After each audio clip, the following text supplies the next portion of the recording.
studios in New York City, this is Charlie Rose. We begin this evening with the Prime Minister of Israel here in his hotel room in New York. We talked to him after he has addressed the United Nations and talked about his concern for Israel's national security. He talked about Iran and the Iran nuclear deal. He talked about the Palestinians, and he also talked about Syria, all subjects we want to talk to him about. This evening, I'm pleased to have this opportunity to talk to him before he returns to Israel. Mr. Prime Minister, thank you for joining us. Good to be with you, Charlie. Let me turn to Syria. Russians have created a stronger military force there. Their planes attacked moderate Arabs. He says he's going in to prop up Assad. Tell me what you know from your own intelligence sources about what's happening on the ground. Well, I went to see Mr. Putin in Moscow a few days ago, and he told me his goals, pretty much as you enunciated them here. And I said, well, I have different goals. You know, I've not intervened in the internal conflict in Syria. It's a mess. But I do intervene to protect my country's security. So we will not allow Iran to build a second terror front against us in the Golan. We will not tolerate the use of Syrian territory to attack Israel or rocket our cities. And we will act to prevent the transfer of arms by Iran and others from the territory of Syria into Hezbollah's territories and bases in Lebanon. And this is our red lines, and we act on them. I think it makes sense for Russia and Israel not to get back into an adversarial position that we were in decades ago. I think it's important to make sure that we don't collide. And that was the purpose, deconfliction. The purpose was make sure that you don't collide. Exactly. I mean, that there's no conflict between... Collision is exactly the word. No collision. Deconfliction is the jargon. Yeah. What a horrible word. But how would it take place? Well, our deputy chiefs of staff are going to meet in a couple of days, along with our military people, Air Force people, to try to delineate that. I don't know if we'll succeed, but it's certainly worth a try, because we don't want a conflict with Russia, and I don't think Russia wants a conflict with us. Does Russia want a conflict with the United States? I doubt it. You mean an overt clash? I don't believe it.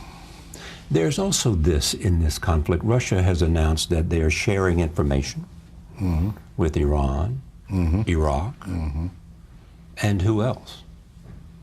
Well, by extension, Hezbollah, because Hezbollah is basically Iran's sidekick. Now, look, Assad is Iran's vassal, and I certainly don't think we should prop him up, okay? But I've not intervened. I have one goal, and that is to protect the security of Israel and prevent these attacks. I think I made it very clear to President Putin. I think it was important. But I think the jury is out on what will happen in Syria. What will happen in the Middle East? Well, what's the worry? What's the worry? Yeah, as to what will happen in Syria. Choose. You can have one of two horrible outcomes. One is it becomes completely dominated by Iran, that is going to get now hundreds of billions of dollars with which it can arm them. You know, it's giving Hezbollah right now $1 billion. Iran is giving Hezbollah alone, one terrorist organization, $1 billion a year. And what are they doing? And with enormous, what are they doing? They're taking SA-22s, anti-aircraft sophisticated weapons, putting them in Lebanon to shoot our planes, supersonic Yahont missiles, to cruise missiles to shoot down our oil rigs. And Iran is putting sophisticated precision-guided missiles in addition to the 100,000, 80,000 imprecise rockets. But are you protected? They want to hit every part of it. But are you protected from all of that because you have the Iron Dome? Part of it is very important, and welcome and appreciate America's support for that. But have you shared? But it's not enough. Have you shared the Iron Dome with anybody? Share it with the United States. And that's it, because they helped you build it. But no other country. No other country. I'll check my files. You know better. I'll check my. Come on, you know better. Oh no, I do know better. Exactly. We're open. Who shares the Iron Dome? Who has that technology other than you Have you Well, given it and provided it to anyone else? Not yet. Will you? Maybe. It depends. Who might? Depends, you know. Well, what does it depend on? I think what does it depend on? One of the things that you worry about, Charlie, I worry about, is that if you have a proprietary secret that protects your cities against Iran's thousands of rockets and missiles that are pouring down on our heads, I'm not that eager to share that secret with those who can divulge it. How about sharing it with Russia? Oh, no. No way. No, that didn't come up. In fact, Russia, unfortunately, is supplying Iran with sophisticated anti-aircraft batteries, the S-300, which will likely give Iran a sense of immunity. They can attack us from Lebanese and Syrian territory, and we cannot attack them. That's an equation we can't accept. Do you have any doubt that Putin wants to destroy ISIS? He wants to join the United States and anyone else to destroy ISIS. Yeah, so? Do you have any doubt that that's his motive? I'm sure he does, yes. And he also has the motive of wanting to increase his own respect and relevance to the Middle East. Do you welcome that? Well, time will tell. I think the important question from our point of view is, does he pursue his goals, or does he let Iran pursue its goals against us? Yeah. These are two different things. Iran is preparing a noose of war around our borders. Iran is placing now, very soon, 1,500 troops next to our border. Tomorrow that could be 15,000 troops.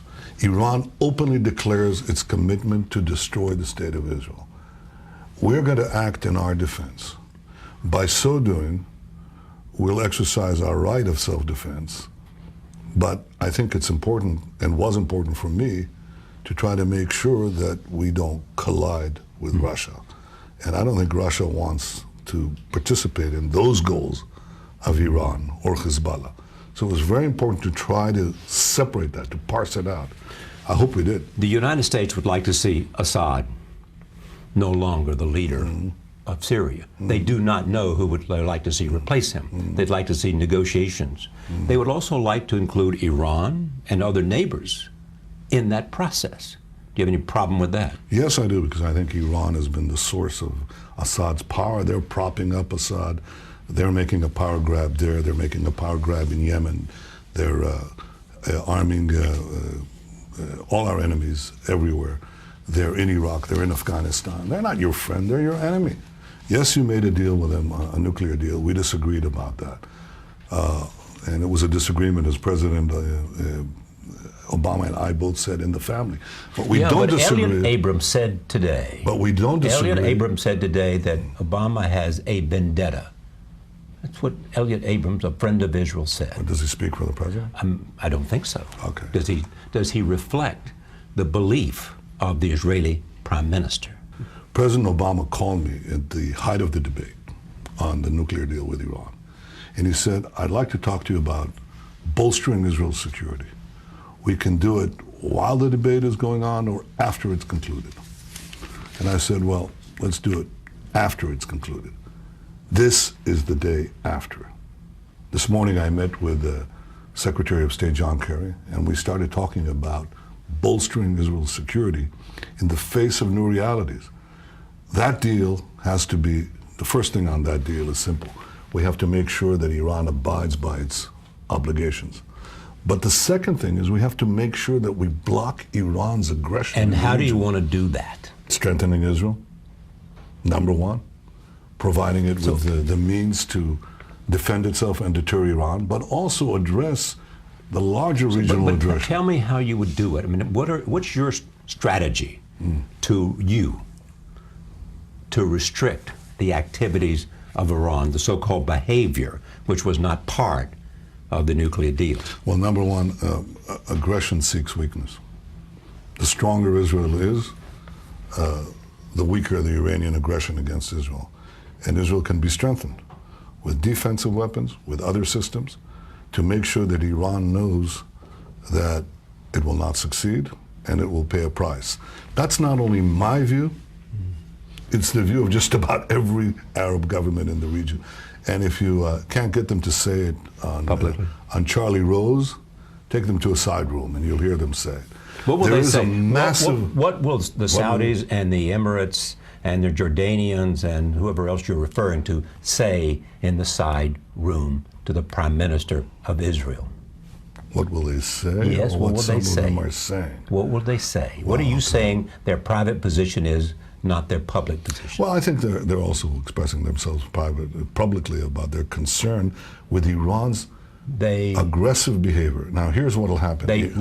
They supported the nuclear deal. You really want to get into that? Yes, I do. Well, I don't think you do. Yeah. I'm the foreign minister. I'm the senior diplomat of Israel. I have to be very Did they not support careful. the deal publicly or not? Did they support it publicly or not? I think it's well known what they think. So you're saying what they said is not what they think? I'm saying that they're very concerned with Iran's aggression. Charlie, this is not a court of law. In the real world where we are, everybody knows that Iran is making a grab for conquest in the Middle East. Not dominion, not hegemony, all these fine words like paradigm, which I will not let my staff use. They want to conquer the Middle East. Their deputy commander of their army said, this is our order, conquest. This is our order, destruction of Israel. And everybody in the region understands this danger. Now, this danger will be increased because Iran is going to get megabucks. And I think it's possible. You mean megabucks because of the deal and sanctions are being eliminated? Sure. Megabucks means what, $100 billion? To start with. You know, and how much of that will end up with Hezbollah or other groups? Suppose 10% ends up with it. It's huge, huge money. But I think a lot more over the years. Now, the important point is we agree on this. We agree that... We being? Israel and the United States. Okay. We agree that we have to take care, as President Obama said, on countering Iran's aggression. We agree that we have to bolster Israel, ensure its qualitative military edge. The President has said all that, and I appreciate that, and I look forward to meeting with him in November. I think this is a source of agreement because both the supporters of the deal and the opponents of the deal agree that Israel now has to be strengthened in the face of these new Iranian challenges. And I think that's important. Doesn't the record show that the Obama administration has done as much in terms of military support for the government of Israel as any previous president? Your own ambassador has said that. Yeah, I don't discount There's that. no question that they have in terms of military support and that aspect of the relationship done as much as you could expect them to do. Is that right? It's deeply appreciated. Okay, but it's right. You're confirming that. Of course. I think the problem is that military strength is always relative. All strength is always relative. Right. It's relative to the new challenge that we face from Iran, and it is growing, and it is serious, and it is something that threatens us and threatens the entire region. And I think that we have to close ranks, cooperate very closely, and build the defenses and the deterrence against Iran. Okay. And there's one country that stands in the breach against militant Islam, either of the Shiite variety, led by Iran, or the Sunni variety, led by ISIS, and that's Israel. We're a few What do you mean by milestones. stands in the breach? Because of your geographical location? Sure, and our values. And our values. You know, we fight these fanatics. And we're willing to place ourselves, you know, in the breach, as I say. And we do. And by defending ourselves, we also defend the neighborhood around us. You think Russia came in because they saw a vacuum of leadership? I think Russia has its own goals and ambitions. And I think there's something much bigger happening than this or that personal policy. And what is it? I think it's the shift of tectonic plates. I think between East and West is this malignancy of religious fanaticism, of primitive medievalism that is challenging modernity, that is rushing through the cracks. Again, these people who reject diversity, pluralism, debate, and they threaten our world. I think Iran, of the two forces, is the more dangerous one because it is the preeminent Islamic state. And yes, it's seeking nuclear weapons and everything else, submarines, satellites, rockets. Do you think they will get nuclear weapons at some point? I have said yesterday at my speech in the UN, I said that Israel will not let Iran sneak in or break in or walk into the nuclear club. What was that staring them down that you did? I wasn't staring Iran down. No, the staring you down at the UN, that's what I mean. I was staring down the UN that celebrates its 70th anniversary, 70 years after the Holocaust, in which it pledged to work day in and day out against genocide. And here the leader of Iran comes up again and again and again, including just a few days ago, and calls for the genocide of my people, the murder of the citizens of Israel, my countrymen, and practically nobody says a damn thing. Just to accent that point, what did he say? He said that Israel will not exist in 25 years and that every day in those 25 years, the jihadists will make life hell for this dying What do you say to the people of Israel that... No. Go ahead. Well, I don't think we just move on, Charlie. I think this is unimaginable. What is it? Did we learn anything from history? Does it mean that you can conduct genocide and express your decision to make another genocide? You not only deny the murder of 6 million Jews, but you also promise the destruction of another 6 million Jews, the 6 million Jews of Israel, and the world sits back there? Of course I understand. Was there. So tell me what you want the world to do. To deny it and to help us thwart it. Not to deny. To deny what? Not to deny. Sorry. To denounce it. To deny language or Why to not? deny the possibility? Both. But there is also this. Some say that you came to the UN to say, I'm putting the Iran nuclear deal. This is the last I'm going to say about that. That I am moving on to what is a larger battle against the extension of Iranian power and resources. Is that a fair statement? That you realize that you have to move beyond the deal. You fought hard. Do you feel like you lost? Look, I think that I had to speak up. I didn't have a vote around that table, but I have a voice. And the Jewish people 7 years ago had no voice to even speak out about those who would exterminate us. Well, I do now, and I suppose if that's the first responsibility of the Prime Minister of Israel.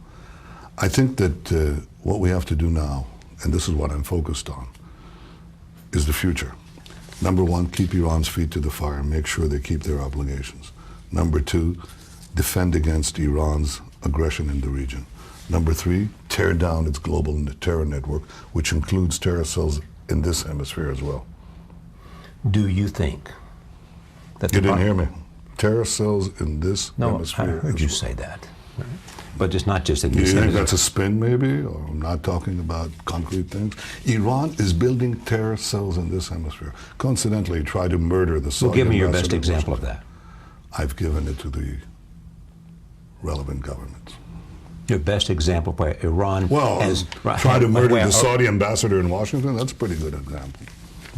Which was thwarted. Yeah, good. With respect to Iran, do you believe that you have the unconditional support of the President of the United States with respect to your battle against Iran? Has the deal, the Iranian nuclear deal, changed anything? Look, I think we had as we said, disagreement in the family. But I don't think we have a disagreement about Israel's right to self-defense. Well, that's not the question, though. Is there any question about the President's support for you and what you believe about Iran? Are you on the same page with respect to the threat and the action required? That's the question. Do you have the unqualified support of President Obama and therefore the U.S. government? I think we have the support of the President, the supporters of the deal, the opponents of the deal for strengthening Israel against Iran's aggression. The President offered as much. I appreciated that. and I will discuss with him the particulars of what we need. I think it's important that we first discuss with him and the administration the details of what we see as the growing Iranian threat, supplanted by a lot of money. And you think the nuclear and what deal... we can do about it. And you think the nuclear deal enhanced the Iranian threat? I think the lifting of sanctions and the money that will now flow into Iran with very fat contracts will fill up their coffers. And I know they were strapped for cash. I think they were doing everything they were doing against us when they didn't have that much cash. So I expect them with a lot more cash to do, to menace us and others a lot more. And I think we have to, this is it. We have to deal with that. We have to separate between these two things. The deal has been concluded, but it has ramifications. One, to make sure that they keep it, and second, to make sure that they don't use the proceeds to conquer the Middle East and destroy my country, which I think would be not only a moral collapse, it won't happen. We won't let it happen. There's some... But also something that would threaten the vital interests of the United States of America. You think anything will change their behavior? That, they say that there's a strong reform element in Iran. Look, we'll see, right? I hope I'm wrong. But usually when you reward bad behavior, it doesn't become good behavior. Let me close with this. This notion, two things. One, you don't seem to be concerned about Russia at all. I mean, the whole world's talking about Russia in Iran, Russia in Syria, and the military presence there, and their efforts there. You don't seem to be concerned. You seem to view Russia as your friend, and... It's concerned enough to go to Moscow. Well, you went to Moscow to make sure there was no conflict. That's a pretty good... Okay, but look, the Secretary... It's a pretty good reason. But the Secretary of Defense of the United States, Ash Carter, had the same kind of conversation with, the defense minister in Russia. A lot of people are having those conversations. Rightly so. Yeah. But you don't seem to be concerned there. You think, look, let them have a role, let them play a big role. They're relevant. They're a big country. They got a friend in Assad. Let them come in and be part of the solution. Look, I didn't invite them to come in. Do you regret that they came in? Would it make a difference? But why can't you say? Let us know what the Prime Minister thinks about the presence of Russia. I don't like the fact that Russia is supporting Iran's vassal, Hafiz Assad, whose brutal regime has murdered hundreds of thousands. You share the Saudis' view of him, you share the Turkish view of him, you share the Turkish Emirates' view of him? I have a lot of problems with the Turkish view on anything these days because I don't know where they stand on so many things. But I certainly view the Assad regime as a murderous regime and as a vassal of Iran. So obviously I'm not happy with any constellation in which Russia and Iran and Assad and Hezbollah are in cahoots. But my role is to protect Israel and to protect it immediately from the possibility of deterioration. And that is why I went to Moscow. And I hope it worked. That was my goal. You had a resounding electoral victory in Israel. Many people didn't expect it would be as big as it was. How many terms as Prime Minister do you want to serve? You're already either the longest serving or the second longest serving. Second. Who's counting? How long do you want to be the Prime Minister of Israel, and what do you want your legacy to be? I want to serve as long as I think I can help protect the country and build our future. And do you believe you're Israel's best chance to do that? I think my role is to be the guardian of Israel. You believe that Iran is a bigger threat than ISIS? Yes, I do. You think the president thinks ISIS is a bigger threat than Iran? I don't know, but I think they're both threats. And, when your enemies are fighting each other, don't strengthen either one. Weaken both. And Iran and ISIS are enemies? Sure. They both want to have a world ruled by militant Islam, except they want to be king of that militant Islamic hill. It's good to see you. Thank you for sharing your time with us. Good to see you, Charlie. Thank you. Thank you. Thank you.